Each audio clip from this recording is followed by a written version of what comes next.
Chez Valorem, nous réalisons régulièrement des études et des suivis environnementaux. Depuis 1994, nous avons déposé près de 200 études d'impact qui concernent des projets éoliens ou photovoltaïques.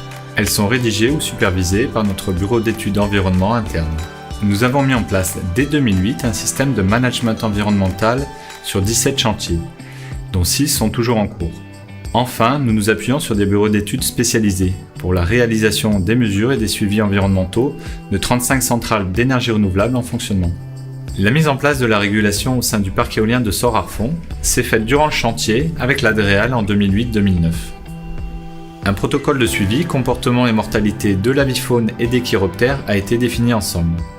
Cela a été mis en place dès le printemps 2010 avec l'aide du bureau d'études Exen et de la LPO du Tarn qui avait effectué les études initiales de l'étude d'impact. Je suis Yannick Becher, fondateur gérant du bureau d'études Exen. Je gère une équipe de techniciens et ingénieurs écologues spécialistes des rapports entre l'éolien et la biodiversité.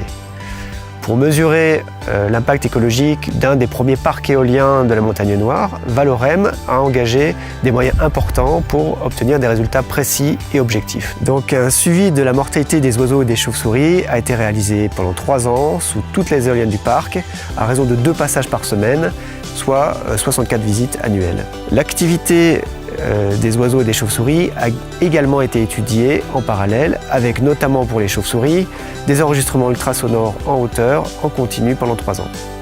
En croisant les caractéristiques de l'activité des chauves-souris en hauteur, les données climatiques qui y sont liées et les mortalités au sol, nous avons pu constater l'existence de différents types de risques, cohérents d'une année à l'autre, mais liés aux saisons, aux phénomènes climatiques et au comportement de vol. Plusieurs scénarios de régulation des éoliennes ont alors été proposés et l'un d'entre eux a été testé en 2016. Les résultats du suivi ont permis de confirmer que le mode de bridage choisi était le bon et d'optimiser les paramètres à appliquer sur les turbines. Les résultats positifs de la deuxième campagne de suivi vont être présentés en 2018 à l'ADREAL Occitanie. Un nouveau suivi de mortalité sera mis en place en 2018 pour conforter les conclusions positives de la première année. Aujourd'hui, par le dialogue et l'usage de nouvelles technologies qui sont sans cesse améliorées, il est possible de faire coexister de façon pertinente et efficace la transition énergétique et la protection de la biodiversité. Notre objectif est commun, lutter contre le changement climatique et ses impacts actuels et futurs.